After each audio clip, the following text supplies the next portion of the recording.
Pour parler des radios, Carte Mémoire s'est installée au 106 à Rouen. Et c'est une voix que l'on reçoit maintenant. Bruno Gilbert, c'est depuis 12 ans la voix du week-end sur Radio Nostalgie.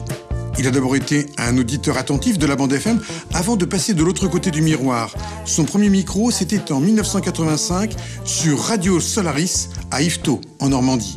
Depuis, il a travaillé dans une dizaine de stations et cela fait 18 ans qu'il collabore avec le groupe Énergie.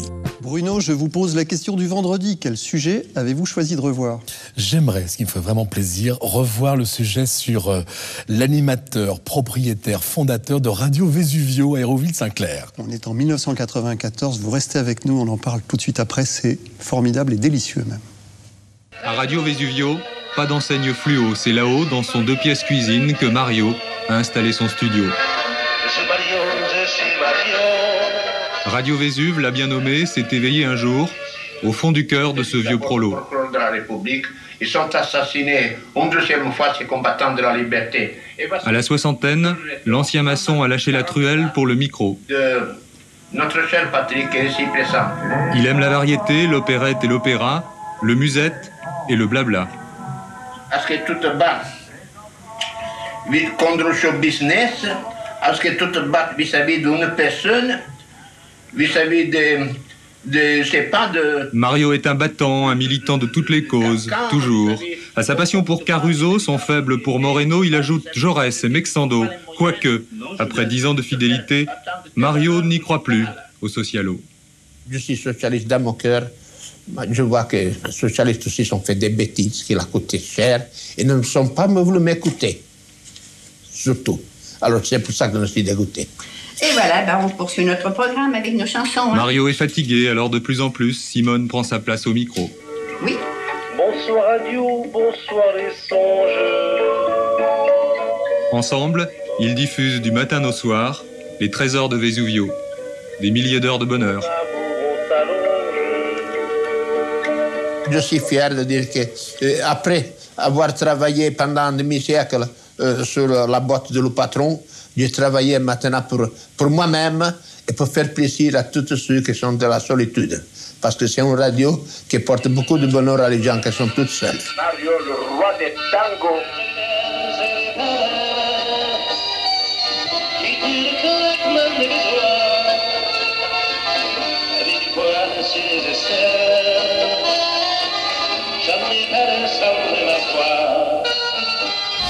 Mario, ce sont des souvenirs pour les gens de la région de Caen particulièrement, mais peut-être qu'auprès de chez vous, il y a eu ce type de radio, parce que c'était un moment de liberté formidable, Bruno Gilbert. On rêvait presque tous de faire ça, de faire sa radio.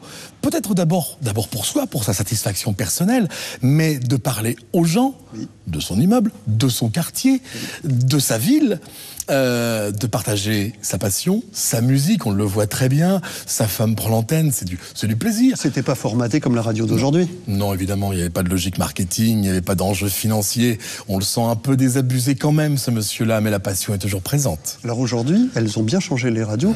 On fête bien sûr les 30 ans des radios libres. Vous, pourquoi d'ailleurs avez-vous choisi ce métier ? Le déclic s'est fait, j'avais 4 ou 5 ans. Quand même.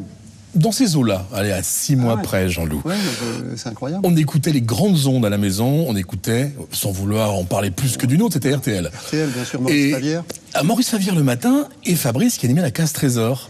Et j'ai traîné ma maman à cette émission qui se déroule en public, voir comment ça se passait. Il y a eu un déclic, je ne pourrais pas l'expliquer. Il y a eu quelque chose qui s'est passé à ce moment-là. Je veux faire ça plus tard. Ensuite, quand vous êtes un jeune homme, vous faites de la radio. Oui. Et ces radios libres, pour vous, c'est quoi ? Vous amenez vos disques ? Enfin, c'est une autre époque, c'est-à-dire... On amenait les disques qui nous plaisaient avant tout. On faisait de la radio et on amenait nos disques pour se faire plaisir, faut pas se leurrer, partager des goûts musicaux avec des amis, des copains, être aussi un petit peu la vedette du quartier. Je connais pas un seul animateur qui a pas voulu se mettre un petit peu sur un piédestal à ce moment-là. Et puis, alors c'est vrai, on parlait de la musique qui maintenant, évidemment, la musique à la radio, on la choisit pas. Elle est formatée. Elle est formatée, elle est imposée. Vous, par exemple, vous aimiez quoi à l'époque ? J'ai vu des goûts assez éclectiques. Même d'ailleurs maintenant, j'écoute aussi bien de la musique classique que du jazz, que du rock. Et une grande période que j'adore, c'est l'italo-disco des années 80. Pardon, c'est pas politiquement correct parce qu'on dit que c'est très commercial et trop dansant et patati patataire, mais c'était festif à fond. Et on parlait de musique imposée maintenant. Un souvenir, si vous le permettez, un souvenir, c'était à Dieppe FM à l'époque. En Normandie. En Normandie, sur la côte d'Albâtre. Et toutes les radios diffusaient Luna Parker, le groupe Luna Parker des États d'Amérique. Et on était la seule radio à pas le diffuser. Qu'est-ce que j'étais faire? J'étais acheté le 45 tours. Je l'ai passé en début d'émission, et 4 heures plus tard, je l'ai passé à la fin de l'émission. Ça ne se faisait pas. Et ça ne se faisait pas. Maintenant, on est dans une logique, en effet, de rotation musicale, puisqu'on parle de marketing. Les disques tournent sur des radios qui ont des nouveautés. Toutes les heures et demie, on retourne, on repart avec ça. À l'époque, on passait 2 fois le même disque en 4 heures. Je me suis fait taper sur les doigts. Tu te rends pas compte, tu l'as passé il y a 4 heures, tu le repasses maintenant. Ça se fait pas. L'avenir prouve que, oui, maintenant, ça se fait sans aucun souci. En tout cas, vous pouvez écouter cette voix-là, cet homme-là, le week-end sur Radio Nostalgie. C'est un plaisir et un Normand. Merci, Jean-Loup. J'espère à bientôt dans Carte Mémoire. On va se gêner. Dans 10 ans. Allez, à bientôt. C'était Bruno Gilbert. Merci, Bruno.